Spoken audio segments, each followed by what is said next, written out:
कृष्ण जीवन जीने का तरीका है। खुद को सौंप दो उनको, पूरी तरीके से, पूर्ण तरीके से सौंप दो, कुछ ना बचे। जीवन का कोई कतरा ऐसा ना बचे जो तुम्हारे पास है, तुमने सब कुछ उनको सौंप दिया। Surrender yourself completely and wholly. जीवन के जितने विषय हैं, जितने इश्यूज हैं, जितनी बातें हैं, छोटी से छोटी, बड़ी से बड़ी, विशाल से विशाल, पूरे जीवन पर प्रभाव डालने वाली सबको एक झोले में भर दो।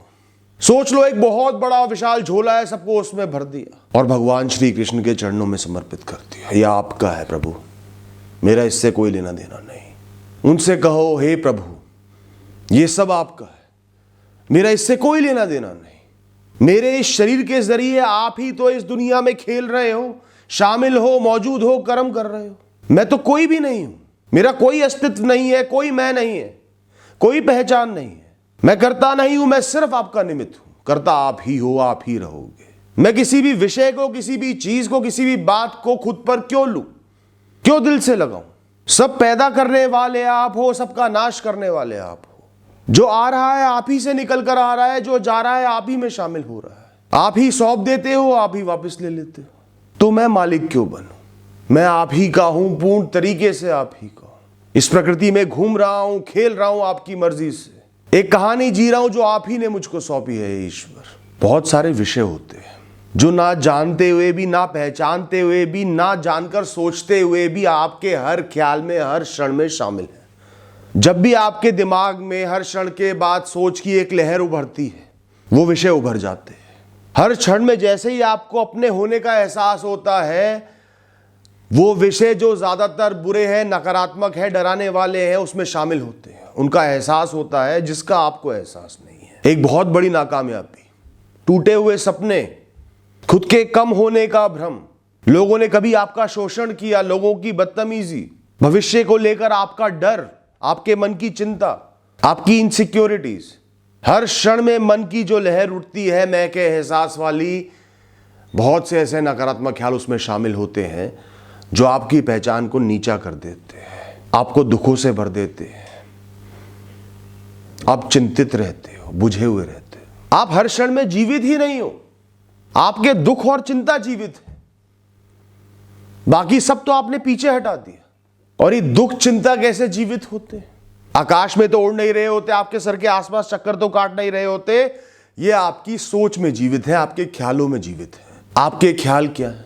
सिर्फ एक शेल है, एक खोल है। जीवन अगर समुद्र है तो उसके तट पर जो अनगिनत शेल, सीपियां पड़ी हुई है, खाली है, ये आपके ख्याल है। इनकी इतनी ही हैसियत है, अपने आप में उनका कोई मतलब नहीं है। बहती हुई लहरों के साथ आ जाते हैं। और लहरें क्या होती हैं जीवन में? जीवन के तरह तरह के विषय। डिप्रेशन क्या है? अवसाद क्या है? एक एहसास कि मैं बेकार हूं, कि जीवन का कोई मतलब नहीं, कि जीवन में कोई आनंद नहीं, जीवन की राह भटक जाना, आगे एक कदम भी रखने की प्रेरणा की मन के अंदर कमी हो जाना। क्यों बढ़ूं आगे, क्यों जीऊं? मन और शरीर में भारीपन का एहसास होना, एक एक कदम रखने में परेशानी होना। जब हम लंबे समय तक तनाव लेते चले जाते हैं ना, बिना रुके तनाव ले रहे हैं, तो हम तनाव से ही डरने लगते हैं। विषयों को तो छोड़ ही दो, तनाव लेने से भी डरने लगते हैं। और उसके बाद क्या होता है? छोटे छोटे तनाव हमें और ज्यादा डराने लगते हैं, क्योंकि वो तनाव है। तनाव तो जीवन के हर हिस्से में, कोने कोने में भरा हुआ है। तनाव मतलब जागृति, मतलब जीना, मतलब कुछ कर्म करना। तनाव मतलब एहसास कि मुझे कुछ करने की जरूरत है आगे बढ़ने के लिए। पर हम उस एहसास से डरने लगते हैं, इसलिए हम जीवन के हर विषय से डरने लगते हैं, इसलिए हम जीवन के हर विषय से दूर हो जाते हैं, बचने लगते हैं, जीवन व्यर्थ लगने लगता है। सोचो आपको छोटे छोटे जीवों का डर लगता हो और आप इस जीवन को सिर्फ माइक्रोस्कोप से देख पाओ, आपकी वो हालत हो गई है। जो मैं भी आपको स्ट्रक्चर समझा रहा हूं ना, क्रोनोलॉजी समझा रहा हूं, उस पर ध्यान देना। तनाव ख्याल के अंदर होता है, उसके बाहर वो एग्जिस्ट नहीं करता, उसका कोई अस्तित्व नहीं है। इस दुनिया में तनाव नहीं है, ख्यालों के अंदर तनाव बसता है। ख्याल जीवन के विषयों के बारे में चिंतन करने से पैदा हो जाते हैं। जीवन के विषय इसलिए हमें बड़े प्रतीत होते हैं क्योंकि हम उनको बिल्कुल अकेले देखते हैं, बिल्कुल अपने सामने देखते हैं, बाकी सब चीजों पर से ध्यान हटा लेते हैं। बस वही है, मैं हूं, जीवन मृत्यु। तो जो भी विषय है वो लहर तो है, पर वो अपने आप में एक लहर नहीं है, वो बहुत विशाल समुद्र में उठने वाली अनगिनत लहरों में से एक है। अगर लहरें बड़ी आ रही हैं तो आपको समुद्र के किनारे से थोड़ा दूर खड़े हो जाना है। लहरों से डरने की जरूरत नहीं है, क्योंकि लहरों का काम है आना और चले जाना। दूर खड़े होगे तो एहसास होगा जो बड़ी लहर आ रही है, आएगी, जमीन पर बिखरेगी, फिर वापस चली जाएगी, फिर नई लहर आएगी, नया विषय आएगा, फिर नया विषय आएगा। हर विषय का खत्म होना तय है, नए विषय का आना तय है। तो समुद्र पर ध्यान दो, उन लहरों के बहने पर, आने जाने पर ध्यान दो, उन खाली मरी हुई सीपियों पर ध्यान दो। वो कुछ नहीं है। लहरें आने से हिलते हैं, फिर बैठ जाते हैं, और फिर आंख बंद करके भगवान श्री कृष्ण का विराट रूप देखो, उसका एहसास करो। समुद्र के ऊपर खड़े हैं, समुद्र को पूरा ढक दिया अपने एक पांव से, मुस्कुरा रहे हैं। उन्हीं के खेल का तुम एक नन्हा सा हिस्सा हो। पैदा होना भी वही है, जीवन भी वही है, मृत्यु भी वही है। हर नाकामयाबी वो है, हर सफलता वो है। तुम्हारी हर बुरी आदत भी वो है, तुम्हारी अच्छाई भी वो है। तुम्हारा शरीर का हर अंग वो है, और उसकी निरंतर काम करने की ताकत और बुद्धि भी वो है। खुद को रीजनरेट करने की उनकी क्षमता भी वो है। तुम्हारी बीमारियां और दुख भी भगवान श्री कृष्ण है। तुम्हारा हर रिश्ता भगवान श्री कृष्ण है। तुम्हारा बीता हुआ कल, तुम्हारा भूत भी भगवान श्री कृष्ण है। तुम्हारा आने वाला भविष्य भी वही है। सब उनमें समाया है। तुम्हारे जीवन का कोई भी कतरा उनसे अलग नहीं है। तुम्हारी आंखों की देखने की शक्ति भी वही है। किससे नफरत करोगे, किससे लड़ोगे, किससे बचोगे? तुम्हारा डिप्रेशन भी वही है और तुम्हारी खुशी भी वही है। अर्थात अपने डिप्रेशन से भी भागो मत, नफरत मत करो, बचो मत। उसको भी दिल से अपना लो, ईश्वर का आदेश समझ के। उन्होंने तुम्हें कुछ सिखाना था, तुम्हें एक खेल खिलाना था, तो वो सौंप दिया, कुछ समय के लिए सौंपा है। उन्हें तुम्हारी शक्ति पर भरोसा है, वो तो आनंद ले रहे हैं, जा मैंने तुझे ये सौंप दिया, अब खेल इससे, हटा इसको, जीत इसको, सीख इससे, वापस उग जा अपनी इस राख से। इसकी मदद से जीवन की गहराइयों का एहसास कर। जाग जा अंधेपन से, ख्यालों से, विषयों से ऊपर उठ जा। वो देख रहे हैं तुम इसको कैसे जीतते हो, और तुम चुपचाप बैठ गए। तुमने डिप्रेशन में ईश्वर को खोज लिया, अब खुशियों में भी ईश्वर को खोजोगे, हीलिंग में भी ईश्वर को खोजोगे। तुम तो खाली सतही तौर पर जीकर मर जाते हैं। तुम्हें डिप्रेशन मिला है जीवन की गहराइयों में उतरने के लिए, समझने के लिए कि सब मिथ्या है, सब माया है, मुझे खेलना है, कोई विषय मेरा नहीं है। जब आज मैं इनसे इतनी दूर हो गया हूं कि इनसे कोई लगाव नहीं रहा, तो ये मेरे हैं ही नहीं। मैं इनके लिए जी ही क्यों रहा था? मैं तो ईश्वर के लिए जीऊंगा, उनका निमित्त बनकर जीऊंगा हर चीज में। उनके आदेश मुझ तक पहुंचते रहेंगे जिम्मेदारियों के जरिए, अच्छाई के जरिए, मैं उन्हें निभाऊंगा ना। तुम्हें तो मौका मिला है कि माया की मिथ्या से ऊपर उठ जाओ और ईश्वर के चरणों में बैठ जाओ, आध्यात्मिक बन जाओ।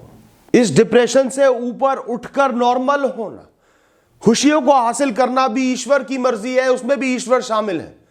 तुम्हारे आने वाला सुंदर कल भी ईश्वर है। भरोसा रखो, वो आज भी है, वो कल भी होंगे।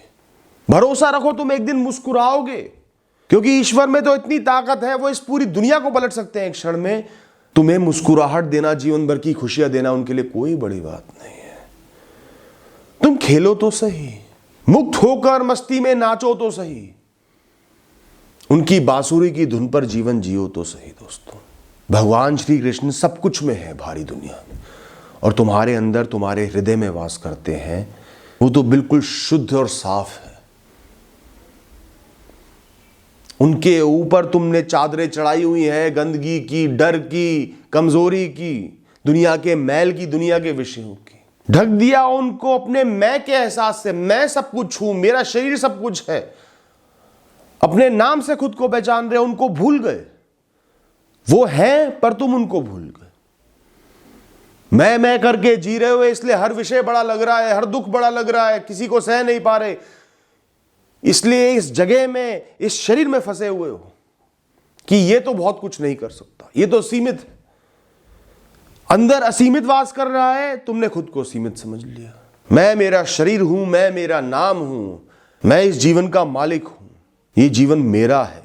इन भ्रमों से तुमने ईश्वर को ढक दिया है। दोस्तों, खुद को सौंप दो ना। सौंपना भी क्या है? मान लेना है, सत्य को अपना लेना है। ईश्वर ही सत्य है, तुम कुछ भी नहीं हो। सिर्फ एक बार पलक झपकोगे, पूरी दुनिया बदल जाएगी। सिर्फ एक बार पलक झपकने से पूरा जीवन बदल सकता है तुम्हारा। तुम्हारी मृत्यु ही हो सकती है, सब कुछ खत्म हो सकता है तुम्हारे लिए, क्योंकि तुम उसकी कठपुतली हो। वो जब चाहे तुम्हें खींच लेंगे। कितना ही बड़ा तुम्हारा मैं हो, कितनी बड़ी यादें हो, रोक नहीं पाओगे। खेल उनका है, समुद्र उनका है, लहरें उनकी हैं, सीपियां उनकी हैं, उनको खेलने दो। तुम थोड़ा सा दूर जाके शांति से बैठ जाओ, मुस्कुराओ और इस खेल को देखो, इसका आनंद लो, इसके मज़े लो। सिर्फ अपने शरीर की और अपनी बुद्धि की ऊर्जा को इस्तेमाल होने दो इस खेल में। बिना रेजिस्टेंस के, बिना रोक के इस्तेमाल होने दो, बिना शक के इस्तेमाल होने दो, बिना डर के इस्तेमाल होने दो। तुम्हारे लिए एक ही कर्म होना चाहिए, सही राह पर चलना, प्रकृति की भलाई की राह पर चलना, जिम्मेदारियों को निभाने की राह पर चलना और मस्ती में चलना। लहरों की धुन हो या भगवान की बांसुरी की धुन हो, उस पर नाचते हुए मस्ती में चलना, कर्म करते रहना। तुम्हें तो सिर्फ सही फैसले लेते जाना है जीवन में, जो सच्चाई की राह हो, जो अच्छाई की राह हो, और अपनी ऊर्जा को पूर्ण तरीके से ईश्वर को सौंप देना है। इसके अलावा तुमने कुछ नहीं करना, तुम्हारा कुछ भी नहीं है, कोई फैसला नहीं, कोई जीवन नहीं, कोई सोच नहीं। उसके बाद जो भी हो, बहुत अच्छा हो, बहुत बुरा हो, नॉर्मल हो, कुछ भी ना हो, वो ईश्वर है, ईश्वर की मर्जी है। तुमने अपने लिए कुछ करा ही नहीं। तुम तो मुक्त रहना चाहते थे, इसलिए मुक्त हो गए। तुम्हें एक के बाद एक 10 फेलियर्स मिल जाए, तुम्हें अकेला कर दिया जाए, तुम लाखों लोगों की भीड़ के खिलाफ खड़े हो, सब तुम्हारे खिलाफ है। पहले जैसा जीवन जो सुख सुविधा मिली हुई थी, उससे बहुत कम में जीना पड़ रहा है। सब कुछ उनका फैसला है, सब उनकी मर्जी से हो रहा है। वो मुस्कुरा रहे हैं, सब कुछ बदलने में एक क्षण लगेगा। वो कुछ चाह रहे हैं, सब उन पर सौंप दो। अगर तुमने सब कुछ उन पर सौंप दिया है, तुम मुक्त जी रहे हो ना, तो सब कुछ उनका है। और उनके यहां देर हो सकती है, पर अंधेर कभी नहीं हो सकता। सब कुछ उनका प्लान है, और उनका प्लान हमेशा ऊंचा उठाता है, नीचे नहीं गिराता। वो तीर कमान की तरह पीछे जरूर धकेलता है, पर और ज्यादा आगे ले जाने के लिए, तीव्रता से आगे ले जाने के लिए। तुम तो नन्हे से बच्चे हो, नन्हे से जीव हो, उनका इतना विशाल हाथ है, उसको थाम लो ना। शांति से जीवन की राहों पर चलते रहो, उनका हाथ थामे। तुम्हें किस बात का डर? मुक्त रहो। जय श्री कृष्ण।